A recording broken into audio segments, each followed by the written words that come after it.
मीरपुर बठोरो अवामी तहरीक ज़िलो सुजावल पारां ज़िले सुजावल के शाहबंदर जाती तेलके के 6027 एकड़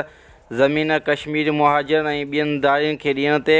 खेनि आबाद करण के ख़िलाफ़ पब्लिक पार्क बठोरो खां मेन बस स्टॉप ताईं ज़िले सदर हुसैन आज़ाद, परवेज़ मेमन, सागर परिहार, दरिया खान ज़हूर, मोहम्मद ॾेथो, मुर्तज़ा ज़हूर, अला बचायो ॾेथो, सिटीज़न एक्शन कमेटी बठोरो जे उरफान ख्वाजा, रसूल बख्श मेमन, शेरी इताद ऐं खालिद अहमद खट्टी ऐं ॿियनि जी अॻुवाणी में एहतजाजी रैली कढी वई ऐं सख़्त नारेबाज़ी कई। अवामी तहरीक जे अॻुवान रैली खे ख़िताब कंदे चयो त वफ़ाक़ हुकूमत ऐं सिंध हुकूमत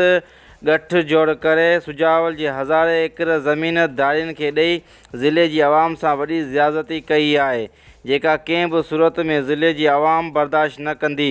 हिननि वधीक चयो कश्मीरी असांजा भाइर आहिनि, पर उन्हनि खे पंजाब में छो नथो आबाद कयो वञे। हिननि चयो त सिंध जी ज़मीन छो मक़ामी माण्हुनि खां खसे दारियुनि खे आबाद करण लाइ ॾिनी पई वञे।